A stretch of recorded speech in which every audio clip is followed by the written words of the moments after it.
So, welcome everyone to Relationships and Astrology, and this is our series on love and the planets and the transits of the week. And I am Margaret Gray in Dublin. And I'm Armand Diaz in New York. So this is quite an interesting week, isn't it, Armand? We're looking at the week of February 13th to February 19th, which is immediately after kind of the lunar eclipse. And of course, it incorporates Valentine's Day. And by the way, everyone, we have done a separate recording for Valentine's Day, so we won't be talking too much about that. But it's quite an interesting week. I mean, what's your overall sense of the kind of feel for the week in terms of relationships?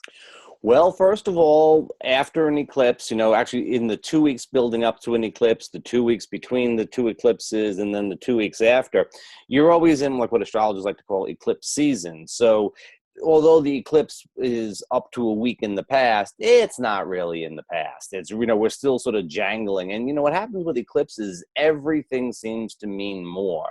Everything seems to be a little bit blown out of proportion. It's like you're seeing it through a fisheye mirror where everything is a little, exaggerated type of thing.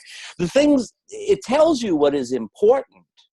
It does do that, but it kind of tells you that it's a little more important than it might otherwise be. So I think that's one thing that we're certainly going to be feeling throughout the week. Yes, and something to mention as well that, the importance of looking at these transits in terms of relationships is that, of course, we're dealing with the energies of the planets as they affect each one of us individually as they land on our chart. And then we're looking at them kind of how they affect each other. So we're looking at, if they affect our partner or our family or whatever. So there's all of these energies bubbling away. And then we're looking at the relationship itself, of course, which is determined, described by the composite chart. And then we're looking, of course, at the collective in general and how it impinges. So it can be really useful to know what's generally going on. And of course, then the key is, how do we separate, what's affecting us, what's affecting our loved ones, and what's actually part of this huge collective around us.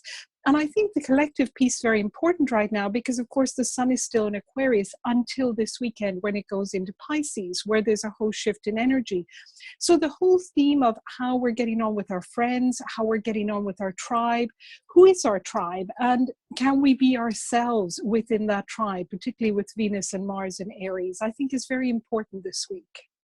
Very much a self and other, or self and other, me and partner, me and partnership on the one hand, and then me and the collective on the other. I think that is, especially at the end of Aquarius, that's a big issue of what's going on in the collective. So it's the individual with a lot of Aries energy, but it's the individual in trying to balance and integrate and maintain individuality while being part of a partnership, being part of a group. It is, generally speaking, we're coming into the third quarter of the moon cycle, between the full moon and the new moon. So it typically is a time of assessment, a time when, especially as we get towards the weekend, is a time of assessment, time of sort of seeing where things are. And I think, what you're saying too is, it's good to take a step back sometimes and just, instead of just participating, sort of stop and think a little bit about what's going on. Yes, and also to notice, that we start the beginning of the week with the moon in Libra, which is a very kind of civilized moon, and it's a little bit detached. So we like interacting, but it's not an intense moon. And then, of course, it shifts into the moon in Scorpio, which has a whole different feel about it. So going back to what you were saying, that we're between eclipses, and that period between eclipses is very important because in ancient times, of course, there was a period where we were more intuitive, that we were picking up more what was going on, really, that the veil is much thinner, a little bit like it is around Halloween as well. So this eclipse season is very powerful. And then with the moon in Scorpio, it makes it even more intense. So within relationships, just to be aware that there is going to be, more kind of, maybe a little bit more a sense of, feeling those emotions much more strongly. I want to add, though, when we get to the Scorpio moon sort of midweek, towards the end of the week, I have to say that Scorpio moon has been very cooperative lately in being in more or less easy aspects to other planets. And that kind of helps a little bit. It's intense, it's deep. I always feel that there's a potential for crankiness. But on the other hand, there's also a potential for going deep, like deep and honest and sincere. And so there is a cooperative vibe to that, which actually the Libra moon is having difficulty maintaining, what with the opposition to Uranus and the square to Pluto. Yes, that's very true. And also not forgetting that there can be a lot of passion with it. So with the Scorpio moon. So that's also, a good time to kind of just connect with people on a little bit of a deeper level. And that the Scorpio moon needs quite a lot of empathy. So in a relationship, to just maybe be a little bit attuned that the partner may want to just connect emotionally rather than talk about something, that there is a difference between the two. And of course, it all depends on the nature of your individual chart, because if it's a chart that's very airy, then when there are intense emotions about it may not feel quite so comfortable. It's just a little bit out of the comfort zone. Whereas a chart that's very watery and maybe has earth in it is likely to feel more comfortable. Also, there's an interesting aspect to Chiron. So there's a connection with Chiron really that comes up on Saturday from the moon. So just to be aware that that may bring up maybe some feelings that might feel a little bit uncomfortable. So just to take care of oneself, take care of one's partner, but also it might be a time to do some healing around maybe some unresolved feelings that have been there.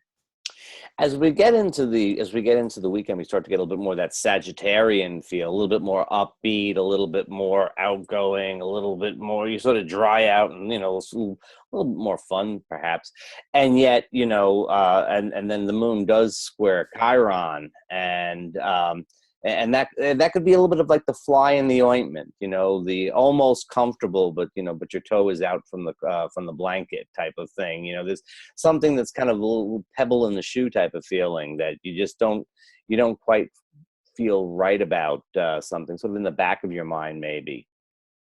Yes, and also, of course, the sun moves into Pisces. So we're moving out of that collective energy into a much more, Pisces has a spiritual feel about it. It's much more that interconnectedness. So in a way, it's still collective, but it's collective in a much more sense of how, where are my soul connections? Where is my soul tribe rather than just friendships? So that's really going to have a whole different feel about it. And, within it, of course, just to keep ourselves as centered as possible, because there is a lot going on in the sky, and we talked about that with the eclipse recording, with the Valentine's Day recording, that the skies are very busy at the moment. So, that can affect relationships. So really, the more we ground ourselves, the more we're aware of the impact on us, the less we're likely to project that onto our significant others.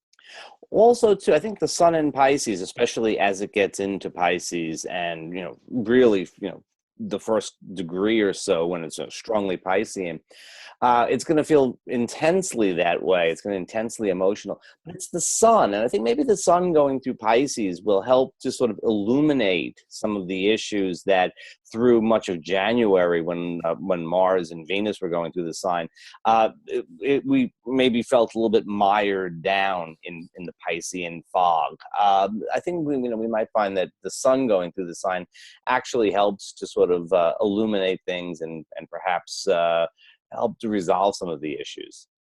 Yes, absolutely. And also, it can bring a lot of compassion, and that's always helpful. I mean, if in doubt, I think, and particularly when the skies are busy, always to remember to have compassion for ourselves and for others, because that's really the way forward.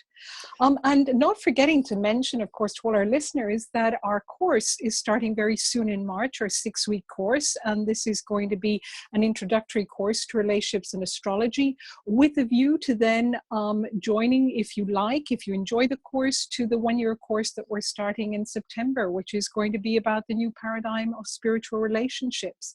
So if you're interested, please have a look at our website or get in touch with us. And I will see you next week, Margaret. Absolutely. Have a great weekend. Bye-bye.